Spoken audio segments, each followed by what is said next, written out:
বছরটা ছিল 2016 সাল। তখন আমি ক্লাস 7-এ পড়ি।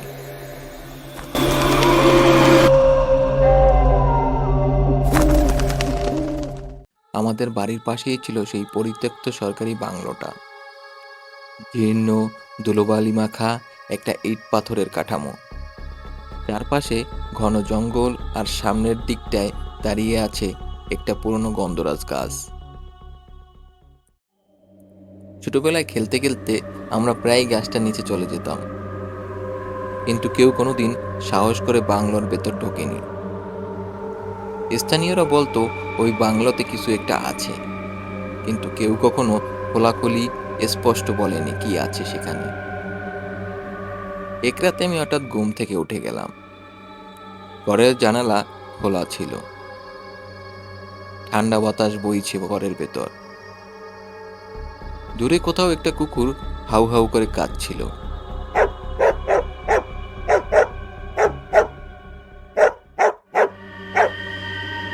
আমি জানালার দিকে তাকিয়ে থাকতেই চোখ পড়ল সেই গন্ধরাজ গাছটার দিকে। গাছটার নিচে কেউ একজন দাঁড়িয়ে আছে। প্রথমে ভাবলাম কোনো লোক হয়তো, কিন্তু সে একদম স্থির, না নড়ছে না চড়ছে। কালো ধুতি পরা মতন লম্বা একটা ছায়ামূর্তি। আমি চোখ কষলিয়ে আবার তাকালাম। তখন দেখি সে আমার দিকে তাকিয়ে আছে। চোখ নেই, শুধু ঘন কালো অন্ধকার, যেন গর্তের মতো দুটো ফাঁকা চোখ। আমি চিৎকার করতে গিয়েও পারলাম না।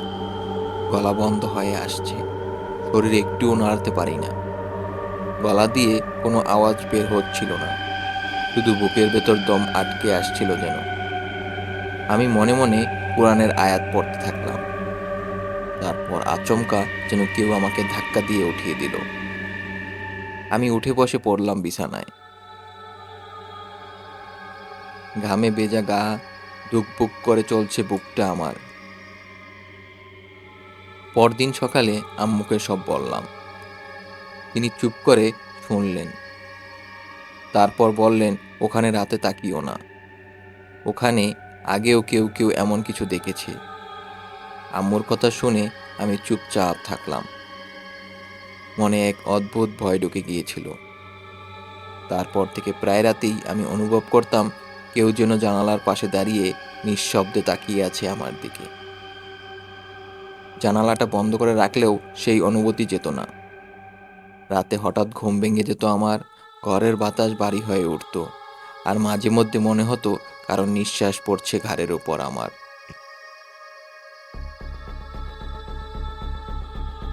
এরপর একদিন বিকেলে স্কুল থেকে ফেরার পথে সাহস করে আমি বাংলোটায় একটু ঘুরে দেখার সিদ্ধান্ত নিলাম। বন্ধুরা কেউ সঙ্গ দিল না আমার। আমি একাই গেলাম। ভেতরে ঢুকতেই একটা গন্ধের ঝাঁঝা এসে আমার নাকে লাগলো। পুরনো পচা কিছু একটা, আর সেই পরিচিত গন্ধরাজ ফুলের গন্ধ। কিন্তু আশ্চর্য, গাছটা তো বাইরে, তাহলে ভেতরে এত গন্ধ কিভাবে? আমি ধীরে ধীরে ভাঙ্গা দরজা পেরিয়ে ভেতরে ঢুকলাম। মেঝেতে বালি, ছাদে জাল, দেয়ালে ফাটল। হঠাৎ আমি দেখলাম বাংলোর এক কোণায় একটা পুরনো আয়না। ধুলোয় ঢাকা সেই আয়নাটা।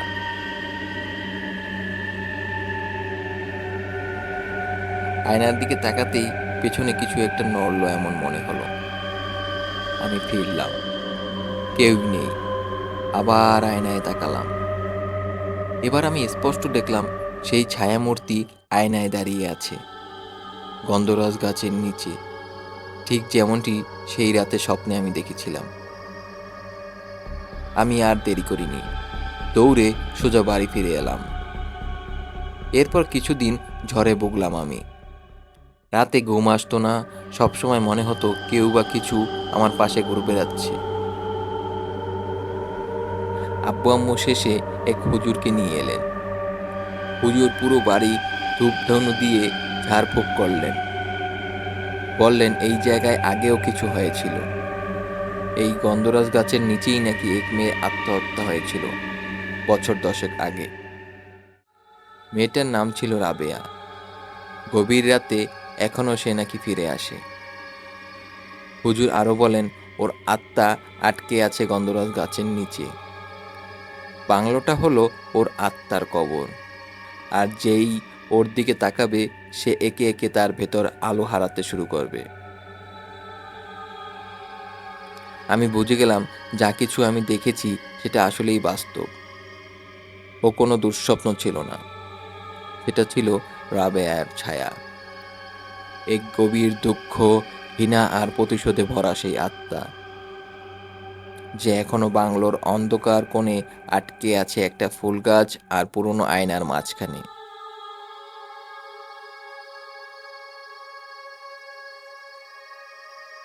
এটা ছিল শুরু।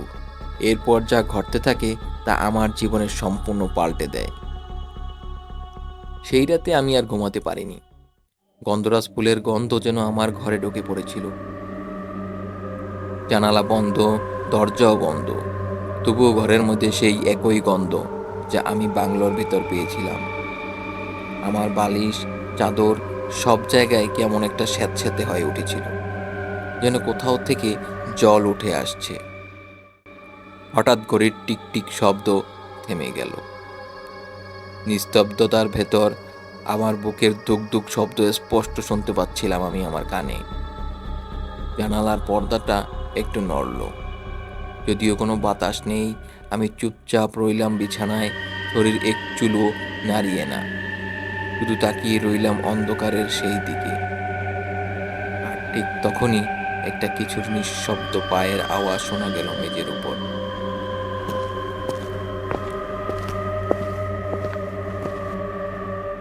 আমি জানতাম আমি একা, আমার রুমে কেউ নেই, কিন্তু পায়ের শব্দটা ধীরে ধীরে দরজার দিকে এগিয়ে এলো। তারপর হঠাৎ থেমে গেল। পুরো রুম নিঃশব্দ হয়ে গেল। হঠাৎ দরজার ওপাশ থেকে এক ফিসফিসে নারী কণ্ঠ ভেসে এলো, দরজা খোল, আমি তোকে চিনি। আমার রক্ত হিম হয়ে গেল, গলা দিয়ে আওয়াজ বের হচ্ছিল না।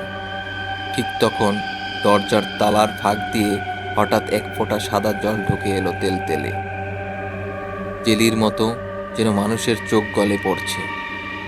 তারপর সেই সাদা তরল এক জায়গায় জমাট বাঁধতে লাগলো। ধীরে ধীরে সে একটা ছায়া মূর্তিতে রূপ নিল।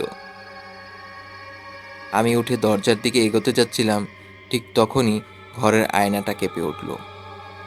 আমি তাকালাম, আয়নার ভেতর আমি নেই।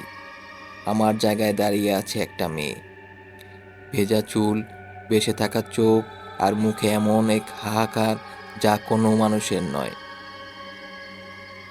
সে আয়নায় চেয়ে থেকে হাসছে, ঠোঁটের কোণে তির্যক মুচকি একটি মৃত মেয়ে যেন বলছে, তুই আমায় ডাকলি, আমি এসে গেছি।